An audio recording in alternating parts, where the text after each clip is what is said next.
ساتوی پسرو وینو دا د شهیدانو کور دا د باتورانو کور دا د باتورانو کور دا د باتورانو کور دا د باتورانو کور ساتوی پسرو وینو دا د شهیدانو کور دا د باتورانو کور دا د باتورانو کور دا د باتورانو کور دا د باتورانو کور د لوی څښتن تعالی په نامه سلامونه ستړي مستئ د بلخ د ملي تلویزیون قدرمنو لیدونکو او اوریدونکو د دې مهال خبرونو ته مو زه عبدالرحمن عاطف هرکلی کوم. د بلخ ولایت د سرحدونو قومونو او قبایلو ادارې د دغه ولایت د چاربولک ولسوالۍ په دیاس کلي کې د دوو کورنیو ترمنځ 14 کلنه دښمني پای ته ورسوله. دغه دښمني د قومي مشرانو د هڅو او همکارۍ په ترڅ کې په دوستۍ بدله شوه او دواړو لورو یو بل وبخښل او په خپلو کې د سوله ییز ژوند کولو ژمنه وکړه.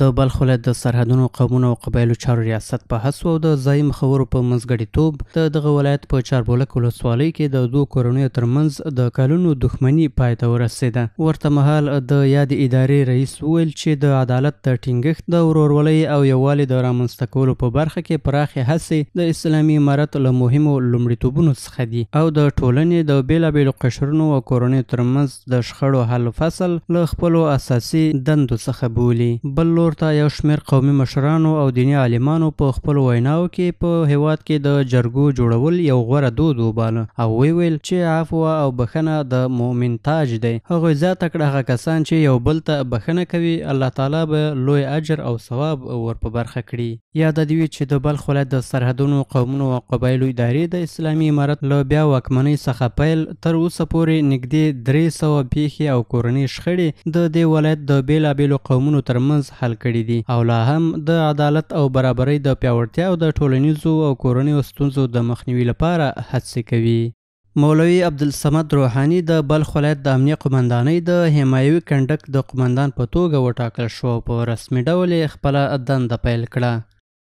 مولوي عبدالصمد روحاني چې مخکې د بلخ ولایت د امنیه قمندانۍ د ورکشاپ امیر و د یوې ځانګړې غونډې په ترڅ کې د یادې قمندانۍ د حمایوي کنډک د سرپرست قمندان په توګه د مولوي عتیق الله سعادت ځایناستی معرفي او په رسمي ډول یې کار پیل کړ. دا ګمارنه د بلخ ولایت مقام د پریکړې له مخې ترسره شوې ده. په دې اړوند جوړه شوې غونډه کې د بلخ ولایت مقام د کارکوونکو چارو رئیس حاجي مولوي سلطان محمد سعید، د امنیه قمندانۍ د امنیت امیر قاري احمد ضیاء خالد او یو شمېر چارواکو، امیرینو او کارکوونکو ګډون کړی و. دغه غونډه د قرآن کریم د مبارکو آیتونو په تلاوت سره پیل شوه چې ورپسې مولوي سلطان محمد سعید په خپلو خبرو کې وویل چې عدلون او بدلون په هر نظام کې یو اصل دی او مسؤلیت د امانت دروند بار دی چې د مسؤلینو پر غاړه ایښودل کیږي. نوموړي ټینګار وکړ چې هر مسؤل باید خپله دنده په صداقت او امانتدارۍ سره ترسره کړي او خلکو ته غوره خدمتونه وړاندې کړي. ورته مهال د امنیت امیر قاري احمد ضیاء خالد د مخکینی امیر مولوي عتیق الله سعادت له کړنو څخه مننه وکړه او ویل چې مسؤلیت په نظام کې یو امتحان دی او باید